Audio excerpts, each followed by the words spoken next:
Well, we'll move on to wide receivers. This is going to be the last position we do because I know we're up against the time here, and I want to respect your time. I appreciate you just giving me such great answers again. No, I'm having a great time, of course. Fantastic, man. I really, really appreciate it. But we know wide receivers are kind of the lifeblood of best ball. As you said, that's the position you want to load up on the most, 8 to 9 at least on your rosters here. So how are you approaching the landscape of this position? How do your tiers kind of shake out here for the wide receiver position? So someone doesn't have skin in the game, by the way, if you're on social media and they say, like, why aren't people higher on this receiver? Because look at my tiers. Look at the rankings this year. You can't get higher on players. There are 30 receivers that we all want. It's impossible. So I had to make the tiers larger. And I started with the first one, as, again, everyone can see, and that is the target hogs in terrific offenses. Tyreek Hill, Stephon Diggs, Devontae Adams, and DeAndre Hopkins aren't going anywhere. A.J. Brown was actually in that tier before the Julio Jones trade. But these are the top 4 guys, however you want to put them, unanimously. And then it goes beyond that into tier 2, the top being Calvin Ridley now is my wide receiver 5, the bottom being Cooper Kupp. I just recently jammed the Rams receivers up there as the wide receiver 17 and 18 because I believe Matthew Stafford is a dark horse MVP candidate, and I do. I think that's going to be it's going to be one of the best offenses in the league because now McVay can finally expand it. He's just thrown darts at the wall the past year and a half because once everyone figured out he was a 99% 11 personnel guy, defense adjusted to film, and Jared Goff was unable to adjust to the league because he's not that type of player. And he would just crater under something that wasn't structured from the very beginning, and he had to just wing it. Whereas Stafford's not that. Stafford has both the arm talent and is a intelligent veteran. And so they're going to explode. They're going to use every inch of the grass. It's going to be incredible watching them. And so I just wanted to make sure that Cooper Kupp and Robert Woods, who both have top 10 outcomes, were jammed up there. Yeah, I love that Rams call. I think that's one of the more underrated calls, that being the highest scoring offense in the league. That is certainly within the range of outcomes. That was the highest scoring offensive league McVay's system with, as you mentioned, Jared Goff. And as predictable as can be, they still led the league in points just, 2-3 years ago. And now you give him a quarterback that he's always dreamed of. This could unlock a monster season where Stafford chucks 50 touchdowns, and we've seen Woods get it done in every single facet.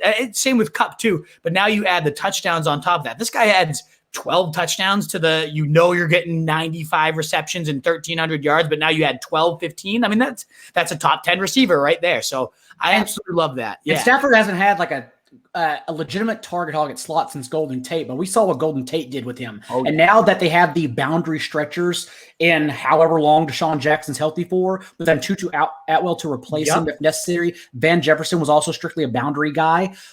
Cooper Kupp, these players open up the field for Cooper Kupp not to have to go to the boundary. And remember, like, there were times last year over the last month of the season where the Rams had to bench him because he's just not a good one-on-one player on the outside. So if he stays glued in the slot, that's how he reaches his ceiling. So it makes a lot of sense as well as their build.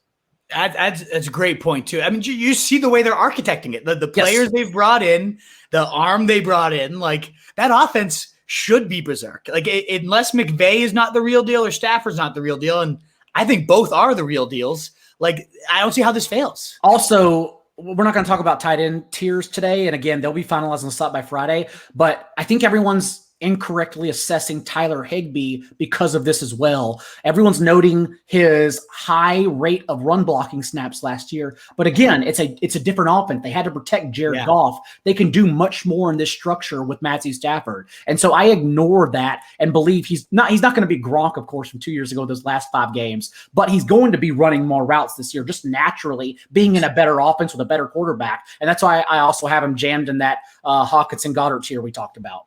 And I can see that totally. I like that. And they're going to be in the red zone, predictably, a lot more in my mind. Who's the biggest body on that team? And not to keep talking about the Rams, but they actually have Cam Akers has the easiest projected rushing schedule this year. So put it all together. It's an offense that's going to move the ball a ton and be in the red zone a ton. So I just want pieces of it. In a division that against the Cardinals, against the Seahawks, if they'd let and 49ers. Yeah, exactly. Like those could all be point factory blow up games for everybody involved. So I love it all. Absolutely. So beyond these big first couple tiers, I mean, again, 18 wide receivers in your first tiers. If you're looking later in your drafts now, who are some players that you're targeting to round out your receiving core? So they're all good. That's the issue. Yeah. I've been overweight on Robbie Anderson in the middle. Me too. Who is incorrectly being assessed as just like an intermediate guy. People are questioning his touchdowns, but again, touchdowns are the least predictable stat in all of fantasy football. Don't care about that. It's the fact that he was still the possession receiver and a career high in receiving yards in his first year under Joe Brady. And at the very least, he's familiar with Sam Darnold. I don't know if that's a good thing, but he's worked with Sam Darnold before, and he was a downfield threat with Darnold. So that's all I need to know. He's not the wide receiver 32 as he's going as right now. I jump that every time. Deebo Samuel could legitimately outscore Brandon Ayuk. Deebo Samuel will, for every single year of his career, honestly, be top 2, top 3 in carries from the wide receiver position for as long as he's healthy for. He tried to do that last year, except he was never healthy. And so I legitimately think Deebo Samuel could be like a top 14, 15 receiver in place of Ayuk if he stays healthy for every single game. Chase Claypool easily could exceed Deontay Johnson, who I still expect to lead the team in targets. But remember, Claypool, as I wrote in the tiers, from week 12 on, Mike Tomlin even came out and admitted to benching him because he believes in a rookie wall. And then you saw in the playoff game, Chase Claypool had 7 catches, I believe, and 2 touchdowns. And to now be a full-time player who will also be playing in the slot more and hopefully get carries as they showed they will do with him inside the 10-yard line last year, that ceiling range could easily exceed Deontay, like I said earlier. So those are a few players I always pick off in the middle as well. If you want to go later rounds really quickly, Nelson Aguilar, Michael Gallup. I was going Gabe Davis, but it seems like I need to be higher on Emmanuel Sanders because at OTAs right now, which is always important to follow the news again, Emmanuel Sanders is actually being used as number 2 receiver next to Stephon Diggs, and they have everyone healthy there. So I'm pretty sure that's the first bit of huge information we received that we should be higher on Emmanuel Sanders. And then no information on this yet, but I truly think it's a toss-up between Mecole Hardman and Byron Pringle. I have both, but I've been drafting a lot of Byron Pringle to take over for Sammy Watkins because in the postseason, Byron Pringle actually ran more routes than Mecole Hardman. They treated him as their number 2, 3 receiver.